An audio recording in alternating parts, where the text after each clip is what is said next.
Բերձորի Սուրբ Համբարձման եկեղեցին 20-րդ դարում անկախություն հռչակած Լեռնային Ղարաբաղի Հանրապետության առաջին եկեղեցին է։ Կառուցվել է 2 տարում եւ հայ առաքելական եկեղեցու ծեսով օծվել 1998 թվականի մայիսի 31-ին։ Հեղինակները 20-րդ դարի հայ արվեստի երևելիներ են՝ ճարտարապետ Հրաչյա Գասպարյանը, քանդակագործ Արտաշես Հովսեփյանը, սրբապատկերների նկարիչ Կարո Մկրտչյանը, դռների փայտագործ վարպետ Վանո Դադոյանը։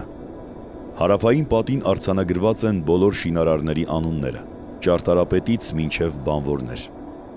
Ճարտարապետական հորինվածքով հայկական եկեղեցական տիպիկ կառույց է՝ կենտրոնագմբեթ, 2 ավանդատներով, մկրտության ավազանով և զանգակատնով։ Շինարարական արձանագրությունը փորագրված է հյուսիսային պատի արևմտյան հատվածում։ Աստծո հույսով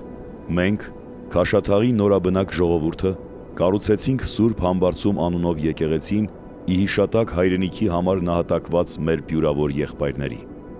Բերձոր ավանում Սուրբ Համբարձում անունով այս տաճարի հիմքը դրվեց 1996 թվականին և օծվեց 1998-ին հոգեգալստյան օրը։ Գարեգին առաջին ամենայն հայոց կաթողիկոսի հայրապետության ժամանակ, Փարքև եպիսկոպոսի, Արցախի թեմի առաջնորդության և Աթանաս վարդապետի այս գավառի հովության ժամանակաշրջանում։ Այս կառուցումը տեղի ունեցավ 1998 թվականին իբարս ամենագութ մեր Տիրոջ Հիսուս Քրիստոսի, հավիտյանս, ամեն։ Եկեղեցին կառուցված է կապտավուն սրբատաշ բազալտով։ Եկեղեցու պատի մեջ ագուցված 4 փոքրիկ խաչքարերը հիշատակում են նվիրատու գերդաստաններին՝ Բունյաթյաններ, Ժամկոչյաններ, Բալիոզյաններ, Մելիքյաններ։ Արևելյան ճակատի յաթաղան կոտրող արծվի քանդակի տակ գրաբարյան հայերենով ընթերցում ենք. «Թաղեցյալ կլինիմք և ոչ խոնարհիմք, թաղված էլ լինենք, չենք խոնարհվի»։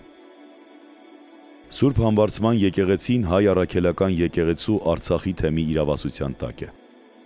Բերձոր քաղաքի հետ եկեղեցին 2022 թվականին անցել է ադրբեջանական զինված ուժերի վերահսկողության տակ։ 2024 թվականի մայիսի արբանյակային լուսանկարները փաստում են, որ այն հիմնահատակ ոչնչացվել է Ադրբեջանի կողմից։